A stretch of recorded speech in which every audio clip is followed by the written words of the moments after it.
आज का यह वीडियो कम्युनिकेशन स्किल पे होने वाला है कि कम्युनिकेशन स्किल में क्या क्या पढ़ना है। और यह वीडियो आपका यूपी बोर्ड वाले स्टूडेंट के लिए बहुत ज्यादा खास होने वाला है, क्योंकि हम देखते हैं कि फर्स्ट सेमेस्टर में ज्यादातर जो बैक है वो यूपी बोर्ड वाले स्टूडेंट को ही लगता है, क्योंकि यह एक ऐसा पेपर है, इस पेपर में आपको इंग्लिश में लिखना ही लिखना है। मैंडेटरी है कि आपको पूरे पेपर इंग्लिश में ही देना है, हिंदी का कोई सवाल यहां पे नहीं आएगा। ठीक है, बाकी सारे पेपर हैं उनमें आप मिक्स लैंग्वेज भी यूज कर सकते हो, फिजिक्स में, केमिस्ट्री में, मैथ में, जो भी आपका सब्जेक्ट है। अगर आप हिंदी मीडियम के हो तो हिंदी मीडियम से भी लिख करके पास हो सकते हो, लेकिन सीएस का पेपर ओनली एंड ओनली आपको इंग्लिश मीडियम वाले स्टूडेंट के लिए थोड़ा सा अच्छा रहता है, थोड़ा सा सहूलियत होती है। लेकिन यूपी बोर्ड वाले स्टूडेंट के लिए आज हम बता रहे हैं, और सीबीएसई के भी लोग देखें कि पूरे में क्या क्या पढ़ना है, कैसे पढ़ना है। ठीक है, आइए वीडियो को स्टार्ट करते हैं। स्टार्ट करने से पहले मैं आप सभी स्टूडेंट को बताना चाहता हूं कि सेमेस्टर एग्जाम की क्लासेस ऑलरेडी आपकी चल रही है चैनल पे। फर्स्ट सेमेस्टर की क्लासेस में अगर आप ज्वाइन करना चाहते हो तो आप इस नंबर पे कॉल कर सकते हो, और नंबर पे कॉल करके आप पूरी तरीके से क्लासेस को ज्वाइन कर सकते हो। यहां पे आपको सारी चीजें मिलेंगी पूरे फर्स्ट सेमेस्टर की, और 100% अगर आपने उतना पढ़ लिया जितना मैं पढ़ाऊंगा तो 100% आपका परसेंटेज बहुत ही जबरदस्त आने वाला है, और बैक वगैरह का टेंशन बिल्कुल भी आप छोड़ दीजिएगा। ठीक है, आइए अब हम स्टार्ट करते हैं इस क्रेजी सेशन को। यहां पे आपको मैं बताता हूं क्या क्या चीजें पढ़नी है।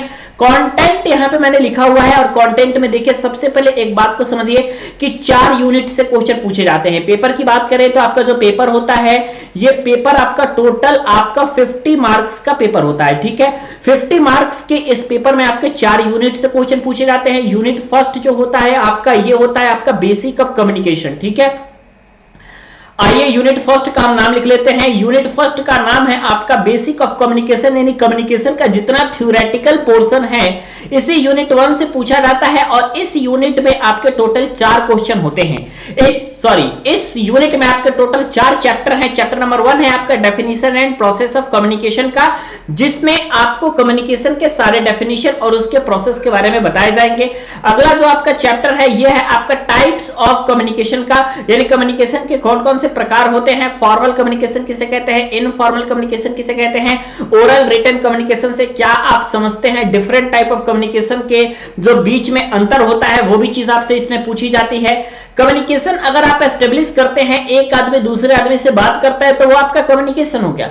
अगर आप कम्युनिकेशन एस्टेब्लिश कर रहे हैं किसी 2 व्यक्ति के बीच में, तो 2 व्यक्ति के बीच में कम्युनिकेशन एस्टेब्लिश करने में कौन कौन सी रुकावटें आ सकती हैं, कौन कौन से बैरियर होते हैं, ये बैरियर ऑफ कम्युनिकेशन कहलाता है। बैरियर आपका लैंग्वेज का भी हो सकता है, जैसे कि यहां पे राम है, यहां पे आपका डेविड है। राम हिंदी में डेविड से बात कर रहा है, डेविड एक ऐसा बॉय है जिसको हिंदी समझ नहीं आती क्योंकि ये इंग्लिश मैन है। तो यहां पे थोड़ा सा कम्युनिकेशन का बैरियर आ गया, क्योंकि लैंग्वेज यहां पे बहुत बड़ा मैटर कर गया, और लैंग्वेज एक दूसरे को समझ में नहीं आ रही है। तो बैरियर ऑफ कम्युनिकेशन मतलब कि कम्युनिकेशन को एस्टेब्लिश करने में, कम्युनिकेशन को एस्टेब्लिश अगर हम करते हैं किसी 2 पर्सन के बीच में, तो वहां पे कौन कौन सी रुकावटें आती हैं। अगला जो आता है आपका, इसमें आपको बताया जाता है flow and tools of communication के बारे में, कि कैसे कैसे कम्युनिकेशन का विस्तार होता है, कौन कौन से टूल्स हैं, कौन कौन से मॉडर्न टूल्स हैं कम्युनिकेशन के।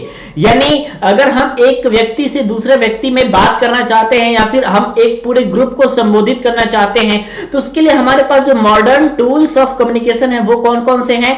पहले के जमाने में कम्युनिकेशन के लिए कौन कौन सी चीजें इस्तेमाल की जाती थी, ये सारी चीजें आपकी यूनिट 1 में पढ़ाई जाती है। यूनिट 2 की बात करें स्टूडेंट, तो यूनिट 2 में आपका एप्लीकेशन ऑफ ग्रामर है। ग्रामर के एप्लीकेशन में कहने का मतलब आपका पूरी तरीके से टेंस है। टेंस है तो जाहिर सी बात है एक्टिव एंड पैसिव वॉइस भी आपका यहां से पूछा जाता है। एक्टिव एंड पैसिव वॉइस पूछा जाता है तो जाहिर सी बात है कुछ आपका डायरेक्ट एंड इनडायरेक्ट नरेशन से भी चीजें पूछी जाती हैं। और यहां पे आपका जो सबसे ज्यादा पूछा जाता है वो आपका पूछा जाता है सेंटेंस के बारे में, सेंटेंस के टाइप के बारे में। इसके अलावा आपसे 4 तरीके के पार्ट ऑफ स्पीच आपका है। एक आपका नाउन से क्वेश्चन आता है, एक आपका वर्ब से क्वेश्चन आता है, और जो 2 आता है वो आता है आपका एडजेक्टिव और एडवर्ब से। ठीक है, नाउन, वर्ब और एडजेक्टिव, और यहां पे आपका निकल के आता है एडवर्ब। सिर्फ ये 4 चीजें आपको पढ़नी है। ठीक है, ऐसा नहीं है पूरे पार्ट ऑफ स्पीच के बारे में नहीं पढ़ना, ओनली 4 पार्ट ऑफ स्पीच के बारे में पढ़ना है, और इसी के बारे में आपको एग्जांपल, इसी के बारे में डेफिनेशन, इसी के बारे में सारी चीजें पढ़नी है। सेंटेंस में आपका सेंटेंस और सेंटेंस के सारे टाइप्स के बारे में आपको पढ़ना है। इतना अगर आपने तैयार कर लिया तो ये एप्लीकेशन ऑफ ग्रामर वाला सेशन खत्म हो जाता है। क्वेश्चन की बात करें तो इससे जो क्वेश्चन पूछे जाते हैं वो मैक्सिमम आपके fill in the blanks type के क्वेश्चन पूछे जाते हैं। फिल इन द ब्लैंक्स वाले क्वेश्चन ही इससे ज्यादा आते हैं, किससे? एप्लीकेशन ऑफ ग्रामर से। ठीक है, यूनिट 3 ये जो आप देख रहे हो ये है आपका यूनिट थर्ड, और यूनिट थर्ड जो होता है आपका ये रीडिंग स्किल का यूनिट थर्ड होता है। यूनिट थर्ड में आपका रीडिंग स्किल होता है। रीडिंग स्किल में आप लोगों का सबसे पहले आप ये देखिए कि रीडिंग कॉम्प्रिहेंशन से क्वेश्चन पूछे जाते हैं। मतलब कि आपको एक पैसेज दिया जाता है और ये जो पैसेज आपको दिया जाता है ये आपका लॉन्ग पैसेज होता है। अप्रॉक्सीमेट अगर हम बात करें तो 250 वर्ड्स का ये पैसेज होता है। इस 250 वर्ड्स के पैसेज को पूरा पढ़िए। पूरा इस पैसेज को पढ़ने के बाद 5 क्वेश्चन इसमें से आपके निकल के आएंगे। 1 2 3 4 5 छोटे छोटे 5 क्वेश्चन निकल के आएंगे जो कि आपके इसी पैसेज के क्वेश्चन होंगे।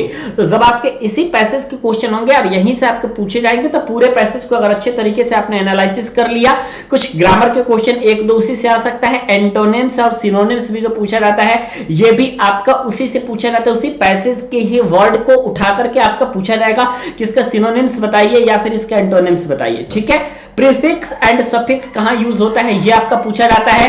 कभी कभी आपके आर्टिकल से भी क्वेश्चन पूछे जाते हैं, यानी कि ए एन और द का इस्तेमाल हम कहां करते हैं, इस तरीके की भी चीजें आपसे पूछी जाती हैं।